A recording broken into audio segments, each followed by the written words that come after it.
Hello, నేను మిసేశ్రావు. పాకిస్తాన్ మాజీ ప్రధానమంత్రి ఇమ్రాన్ ఖాన్ జైల్లో ఉన్నారు. ఆయన్ని పాకిస్తాన్ ఐఎస్ఏ చంపేసింది. ప్రస్తుతం ఉన్నటువంటి పాకిస్తాన్ ఆర్మీ చీఫ్ మునీర్ అతన్ని చంపేశారు. ఇలాంటి వార్తలు స్ప్రెడ్ అవుతున్నాయి. ఎప్పుడైతే భారత్ పాకిస్తాన్ మధ్య యుద్ధం ఆగిపోయింది, కాల్పుల విరమణకు రెండు దేశాలు అంగీకరించాయి అని చెప్పి న్యూస్ రాగానే వెంటనే ఇమ్రాన్ ఖాన్ని చంపేశారు జైల్లో. ఇది న్యూస్ కాతే ఇది ఫేక్ న్యూస్. దానికి కారణం ఏంటంటే ఇమ్రాన్ ఖాన్కి అమెరికా అధ్యక్షుడు ట్రంప్కి మధ్య సన్నిహితమైనటువంటి సంబంధాలు ఉన్నాయి. ఇప్పుడు ఆయన్ని జైలు నుంచి విడిపించడానికి అమెరికా ప్రయత్నం చేస్తుంది. దాంట్లో భాగంగా ఆయన త్వరలోనే విడుదల కాబోతున్నారు. ఆయన విడుదలైతేనే పాకిస్తాన్లో ఉండేటువంటి అంతర్యుద్ధం అనేది సమసిపోతుంది, లేదంటే ప్రజలు అక్కడ ఉండేటువంటి ప్రభుత్వం మీద తిరగబడతారు అనేటువంటి వాదన ఒకటి వినిపిస్తుంది. పాకిస్తాన్ ప్రభుత్వాన్ని ఆ దేశానికి సంబంధించిన ఆర్మీ నడిపిస్తూ ఉంటుంది. ఆర్మీదే ఎప్పటికప్పుడు పైచేయిగా నిలుస్తూ ఉంటుంది. ఇప్పుడున్నటువంటి పాకిస్తాన్ ఆర్మీ చీఫ్ మునీర్ ఇమ్రాన్ ఖాన్ని జైల్లో పెట్టించారు. ఇమ్రాన్ ఖాన్ ట్రంప్కి అనుకూలంగా ఉంటూ ఉంటారు. ఆఫ్ఘనిస్తాన్ నుంచి తాలిబాన్లకు సపోర్టు ఇమ్రాన్ ఖాన్. అమెరికాకి తాలిబాన్లకి మధ్య సయోధ్య కుదిరిచ్చారనేటువంటిది కూడా ఆయన మీద ఉన్నటువంటి అభిప్రాయం. సో ప్రస్తుతం ఉన్నటువంటి ఆర్మీ చీఫ్ మునీర్కి ఇమ్రాన్ ఖాన్కి పడదు కాబట్టి, పచ్చగడ్డ వేస్తే బగ్గుమంటుంది కాబట్టి ఇమ్రాన్ ఖాన్ని చంపేసేటువంటి అవకాశం ఉంది. ఐఎస్ఐ చీఫ్ కూడా కొత్తగా వచ్చారు కాబట్టి, ఇప్పుడున్నటువంటి ప్రధానమంత్రి అపాయింట్ చేశారు కాబట్టి ఖచ్చితంగా ఇమ్రాన్ ఖాన్ని బతకనివ్వరు అనేటువంటి ఒక అభిప్రాయం బలంగా వినిపిస్తుంది పాకిస్తాన్ ప్రజల్లో. అందుకే ఇమ్రాన్ ఖాన్ని చంపేశారని చెప్పి డిసైడ్ చేసేసింది సోషల్ మీడియా. బట్ అది వాస్తవం కాదు. త్వరలోనే ఇమ్రాన్ ఖాన్ని రిలీజ్ చేయడానికి అమెరికా అధ్యక్షుడు ట్రంప్ ప్రయత్నం చేస్తున్నాడు అనేది వినిపిస్తుంది. అసలు ఇమ్రాన్ ఖాన్ ఇష్యూ ఏంటి?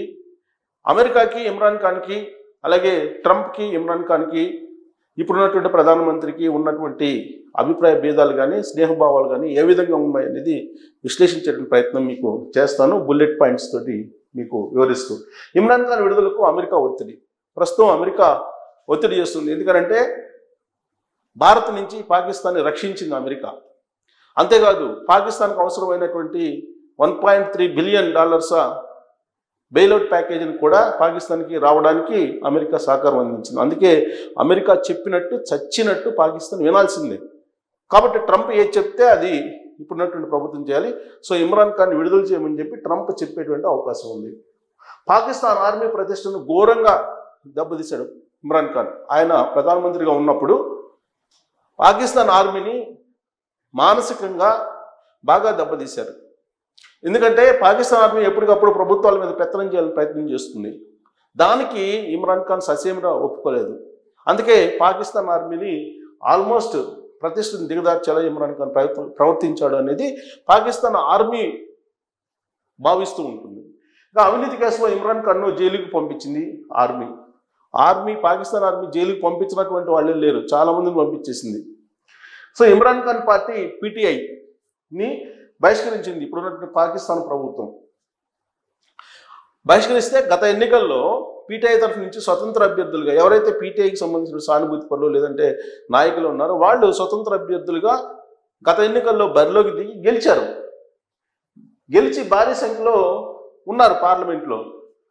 డొనాల్డ్ ట్రంప్తో ఇమ్రాన్ ఖాన్కు సన్నిహిత సంబంధాలు ఉన్న కారణంగా వాళ్ళు కూడా ఇప్పుడు ఇమ్రాన్ ఖాన్ను బయటికి తీసుకొచ్చేదానికి ప్రయత్నం చేస్తూ ఉన్నారు. అమెరికాలో ఇమ్రాన్ ఖాన్కు అక్కడ ఉన్నటువంటి పాకిస్తాన్ ఎన్ఆర్ఐలు ప్రయత్నం చేస్తున్నారు, లాబింగ్ పెద్ద ఎత్తున అమెరికాలో చేస్తున్నారు. అది చాలా వరకు ఫలించేటువంటి అవకాశం ఉందని చెప్పి తెలుస్తుంది. తాలిబాన్లు అమెరికా మధ్య శాంతి ఒప్పందానికి అప్పట్లో ఇమ్రాన్ ఖాన్ సహకరించారు. యాక్చువల్గా అమెరికా అధ్యక్షుడు ట్రంప్ తొలిసారి అధ్యక్షుడైనప్పుడు ఆఫ్ఘనిస్తాన్ నుంచి అమెరికా సైన్యాన్ని ఉపసంహరించుకోవాలనుకున్నారు. ఆ తర్వాత బైడెన్ వచ్చిన తర్వాత వాటిని కొనసాగించారు. సో అక్కడి నుంచి ఎప్పుడు కూడా యుద్ధానికి వ్యతిరేకం ట్రంప్. సో బైడెన్ వచ్చిన తర్వాత ఉపసంహరించుకున్నారు తాలిబాన్లు. అక్కడి నుంచి అమెరికా సైన్యం వెళ్ళిపోయింది, తాలిబాన్లకు వదిలిపెట్టేసి ఆఫ్ఘనిస్తాన్ని. 2021లో ఆఫ్ఘనిస్తాన్ను పెడతామని తాలిబాన్లతో అమెరికా ఒప్పందం చేసుకుంది. సో బైడెన్ అధ్యక్షుడిగా ఎన్నికయ్యాక అమెరికాతో ఇమ్రాన్ ఖాన్ సంబంధాలు చెడిపోయాయి. ఎందుకంటే ట్రంప్కి ఇమ్రాన్ ఖాన్ సన్నిహితుడు. ఆసిమ్ మునీర్ ఆర్మీ చీఫ్గా తొలి 3 ఏళ్ల తర్వాత కొనసాగించడానికి ఇమ్రాన్ నిరాకరణ. సో ఇప్పుడున్నటువంటి ఆర్మీ చీఫ్ మునీర్ ఎవరైతే ఉన్నారో అతన్ని 3 ఏళ్ల పాటు ఆర్మీ చీఫ్గా కొనసాగించడానికి ఇమ్రాన్ ఖాన్ ఒప్పుకోలేదు. అమెరికా సహాయంతో ఇమ్రాన్ని తప్పించేసి షాబాజ్ షరీఫ్ను ప్రధాని చేసిన ఆసిమ్ మునీర్. అక్కడ ఆర్మీ చీఫ్ ఏదనుకుంటే అది చేస్తారు. ఆర్మీ చీఫ్ ఏం చేశారు, ఇమ్రాన్ ఖాన్ని జైలుకు పంపించేసి అవినీతి ఆరోపణల పైన ఆ ప్లేస్లో షాబాజ్ షరీఫ్ని, ఇప్పుడున్నటువంటి షరీఫ్ని ప్రధానమంత్రిని చేశారు. ఆసిమ్ మునీర్ ఆర్మీ చీఫ్ పదవిని మరో 3 ఏళ్ళు పొడిగించడానికి షాబాజ్ ఒప్పుకున్నాడు కాబట్టి షరీఫ్ ఇప్పుడున్న ప్రధానమంత్రి ఆయన్ని ప్రధానమంత్రిని చేశారు.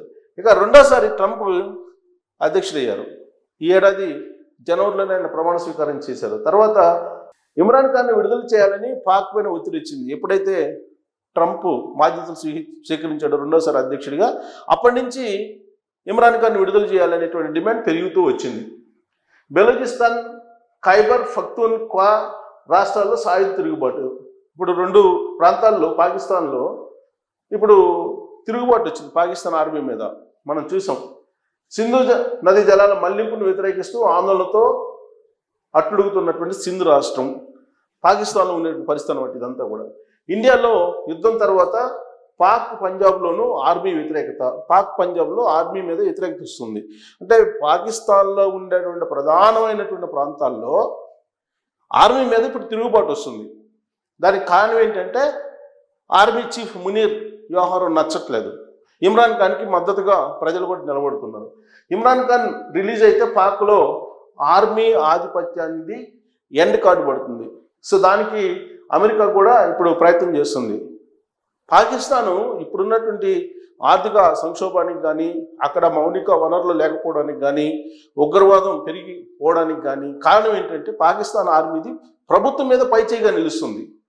ఆ కారణం చేతనే ఆ దేశం వెనకబడుతుంది అనేటువంటి అభిప్రాయం ఉంది. అందుకే అమెరికా ఇప్పుడు ఇమ్రాన్ ఖాన్ని జైలు నుంచి బయటికి తీసుకొచ్చి ఆర్మీ ప్రాధాన్యతను తగ్గించాలి అనేటువంటి ప్రయత్నం జరుగుతోంది.